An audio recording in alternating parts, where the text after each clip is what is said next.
guys, Ashlane here coming at you today, playing a little thought exercise. What if I was the lead of the Clash team over at Supercell? So before we get into it, I want to let you guys know that you guys picked this episode today. I tweet out sometimes, maybe about once a week, and ask you what episode you want to see today. So today, 200 people voted in about 2 hours, and 63% of you guys wanted to see this episode, so that's what we will see. So I put together a lot of thoughts, pretending that I was the lead of the Clash team.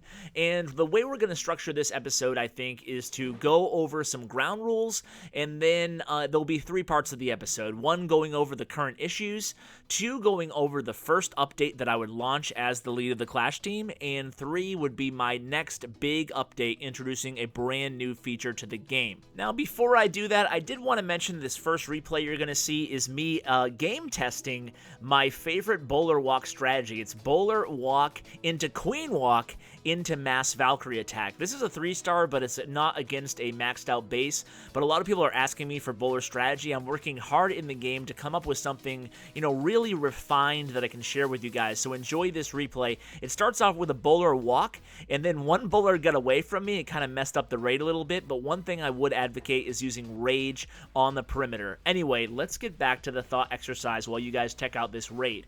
So the ground rules. I'm going to keep the following things in mind when discussing what I do for the game. Number 1 is I know our developer team is small, so I'm not going to overdo things and try to put tons and tons of content into these proposed updates in 2016. I want to try to play within the parameters that are real life. Number 2, I'm not going to mention anything that has been ruled out already. If you guys don't know, the Clash team has put out a bunch of things that they will never ever add into the game. I'll include a list of those things in the description below from the forums. And number 3, I'm not going to speak for my audience, this YouTube audience, but rather I'm going to try to keep in mind the millions of players who don't even watch YouTube or aren't passionate enough to seek out outside information. They just log on every day, raid here and there, and then that's it, because that is the majority of the Clash world, so it's important to keep their interests in mind as well. So as I said, there are 3 parts of the episode. Let's hop into part number 1, where we'll review the 6 issues in the game right now. So this game is amazing, right? Let me obviously put that out there first. And 1, it's amazing, and 2, the Clash team already does a great job, and the real Clash team lead, Tommy, also does a great job. So I'm not trying to take anybody's job or anything. I'm just trying to find a cool thought exercise to voice my feelings on where this game could be going, because let's face it, we're hitting a little bit of a lull right now, and there are some issues which we'll go over in just a second, and I have my ideas about how they can be addressed and how this game can be even more popular than it was in the past. There's really no reason that a game's popularity has to be linear, so there's no reason that the popularity couldn't grow after dipping a little bit. So number 1 issue in the game to me right now, if I was the lead of the team, I would gather everybody around and we'd be holding a meeting. So I'd say, guys, okay, the number 1 issue I've identified right now is the average play session time. Now, there's a lot to get into here, so bear with me while we talk about this one. The average play session time is causing the most problems in the game right now. It's making the game feel a little bit stale in some clans that aren't super active. Why is that the case? Well, let's think about it. In the Town Hall 11, the December update, they changed the whole landscape of the game in terms of no Town Hall snipes. Now you have to protect your loot, and also the average playtime went really down because you have to cook heavier troops now to attack people. There seems to be less collector raids. There seems to be less viability of cheaper armies. There's just a lot of issues that go into there being a lower, even on my lower end accounts, my Town Hall 9 account, and my higher end accounts, I have to cook up an army that takes about an hour and a half to cook, and then I log in, I raid once, and then I'm off. Sure, we still help our clanmates planning out war attacks and stuff like that, but overall, I play the game less just like almost everybody else out there, so we have to fix that. That's the number 1 problem. And obviously, people are playing less, so they're chatting less, so the clan chats feel a little bit stale as well, and that leads people to feel like the game is declining in popularity. Even if it may not be, people might just be logging in less frequently. So let's move on to issue number 2. Issue number 2 is communication. We need to do a better job, we as in the Supercell, because I'm the head of the team, in communicating with the fan base. There's going to be a lot of new content coming that I'm going to propose in these next updates, which I'll talk about in a second, and we're going to need to communicate with the fan base, with the community, with the player base every step of the way. We've gotten a lot better at that with the blog. We have the blog that we now release where we give about a paragraph or so on every single change we make, so at least the community knows why we make those changes. We need to do better, and I have some ideas on how to do better coming up in just a second. Number 3 issue is cheating across the game. So a lot of you guys might know my opinion already on cheating, but we'll go ahead and get to it in just a bit. That is issue number 3. Issue number 4 is balancing at Town Hall 10 and 11, mainly the Valk, the Witch, the nerfs and buff cycle, and also battle timers. So I have a plan for those as well. Issue number 5 is the lack of new game systems and the fresh feelings, kind of like the Clan War update. That was a fresh feeling in the game. It brought a lot of new players in. You'd see your friend planning something on their phone, and you'd say, hey, what is that? I want to try that out. So we need something new and fresh in the game, and I have a great idea to share with you guys about that. And issue number 6 is endgame. The trophy system is a bit flawed, so obviously if you're spending 18 hours a day, maybe you can compete to be one of the top 200 players in the world, maybe even 24 hours a day, so we'll get to that as well. So the next update, the first update, I have 2 updates planned to share with everybody.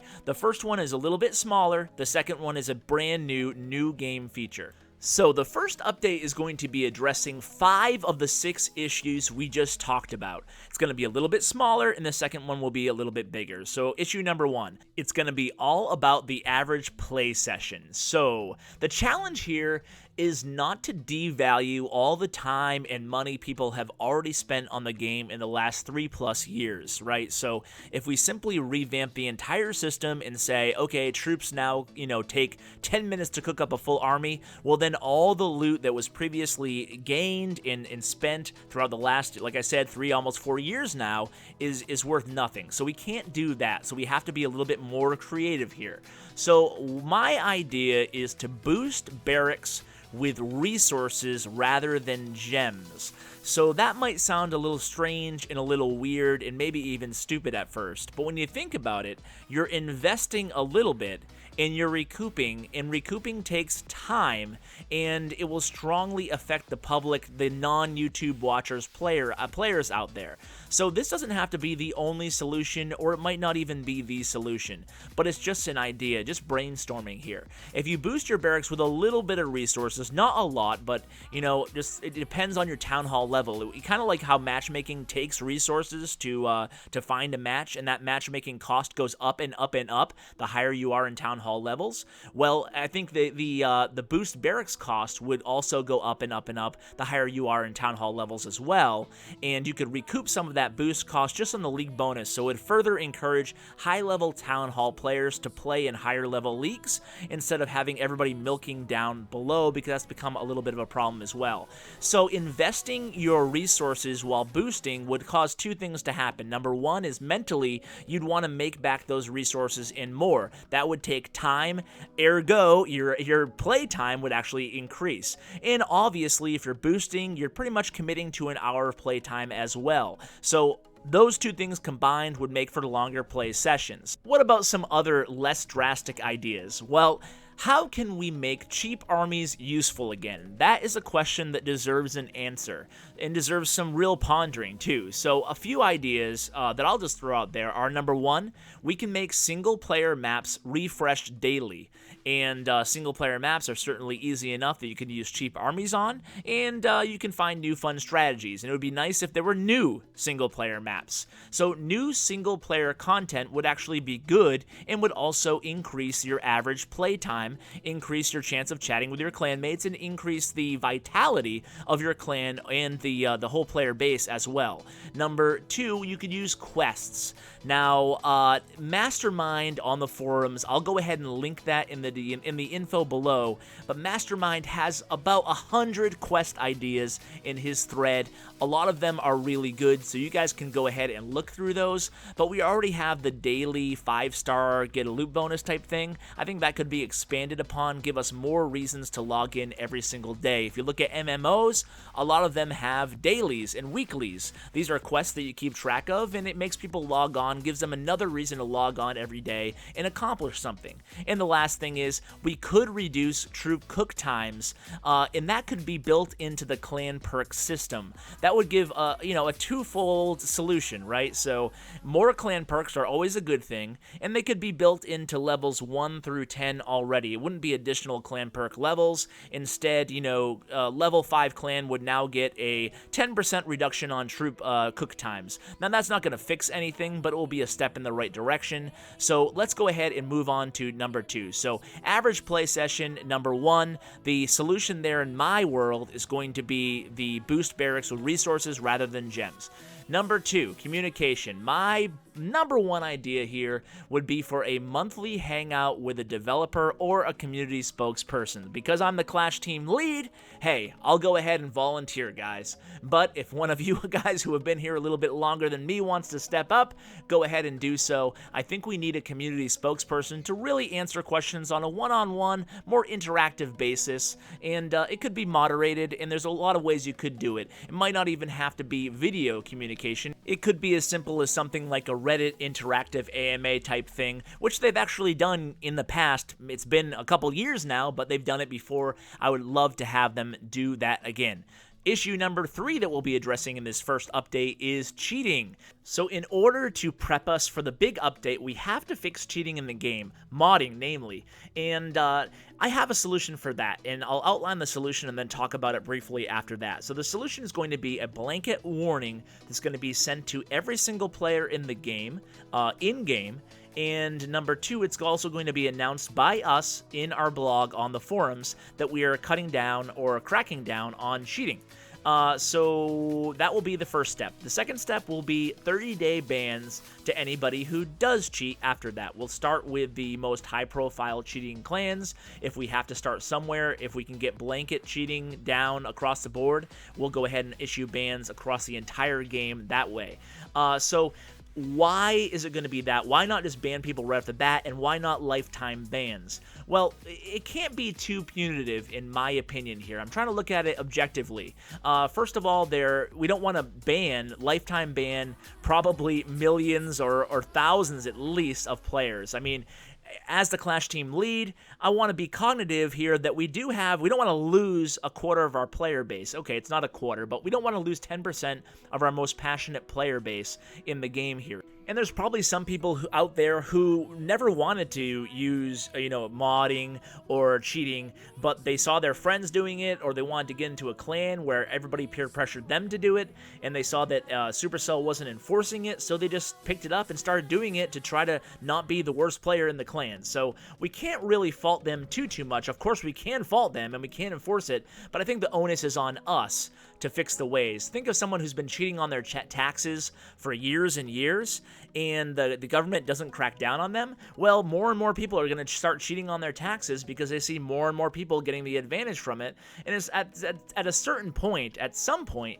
you can't really start faulting the people. I mean, not everybody's going to have the moral platitude to always do the right thing when nobody is enforcing it. So that's my plan to fix it. There's going to be a blanket warning system, then we're going to start with 30-day bans, and then after that, lifetime bans. Hopefully that will be enough of a deterrent to stop people from doing it afterwards. Number 4, balancing. So nothing on the bowler yet. As you saw early in this episode, I'm finding uses for the bowler. I'm having a good time with it. I think we need to learn the troop more, and think about it. It's only been 15 or so days when I'm recording this since the update. So really, people are just unlocking bowler who didn't gem it up. And then it's still only level 1, so we need to allow much more time before we make any drastic changes to the bowler. It's still a cool troop, so we're going to go ahead and not touch that. I think we need to do a slight hit point nerf to the Valkyrie, as much as it pains me to say so, because look at all these replays that I'm showing you right now. They're all 30 Valkyrie 3-stars. We can't have just one troop spam absolutely dominating the game. Not only is it really super effective and thoughtless, but it's also taking the spotlight away from every other troop in the game that we've worked so hard on. So there needs to be a slight hit point nerf maybe to the Valk. the witch skelly trap triggering type thing, or the skeleton hit point. I think we need to reinstitute the triggering of traps by skeletons from witches. Either that, or we need to go ahead and install the previous hit point level on the skeletons to make them viable again, because now the witches are the new Valkyries in that nobody's using them in the high-end game. So the last thing on balancing is the new timer system. So think about it. In about a year or two, I'm going to go ahead and advocate that we release Town Hall 12. So Town Hall 12 is going to need more time because there's going to be new defenses, blah, blah, blah, blah, blah, right? So right now, let's go ahead and institute a new timer. Right now, Town Hall 1 through 9 is perfect at 3 minutes. But Town Hall 10 could really use an extra 15 to 30 seconds. Town Hall 11, the same deal. So my idea is going to be right now, my proposition for you guys is going to be to add 15 seconds to Town Hall 10, and then add another 15 seconds to Town Hall 11. And then when Town Hall 12 comes out, we can add an additional 15 seconds. So that will make things perfectly balanced. It will give players enough time to use more hybrid strategies, which is what we want them to do. So I love the idea of staggering 15 seconds, starting at Town Hall 10 to the additional 3 minutes. And you know what, guys? I'm going kind of long here on this episode. I'm going to make this a 2-part episode, and we'll put the big update in the next episode. And for today, we'll just finish off the additional features on the small update. So let's go ahead and continue here. The new stuff feeling. Okay, this is a big one. So far in this small update, we have a little bit of balancing. We're going to address cheating. We're going to be more communicative. And we're going to go ahead and either add single-player maps or boost barracks with resources rather than gems, something to increase the average play session. But you know what? All those things don't sound to me like they're going to take a heck of a lot of time, and I know you guys are hard workers, so you can pull it off here. So this is going to be a pretty big one. This will be the main attribute of our first update, and it's going to be addressing the new stuff feeling, and it's going to be arranged wars. Okay, so Arranged Wars will take a little bit of time, but we have a couple months before this update hits, and, you know, if you guys can't do Arranged Wars, speaking to the developers here, then at least give us a veto option on wars that will fix some of the matchups, and it will make it easier for us to actually match against clans that we want to arrange war with, and that reject or that veto on a clan war option can have a 48-hour refresh, so you can only use it once per war match.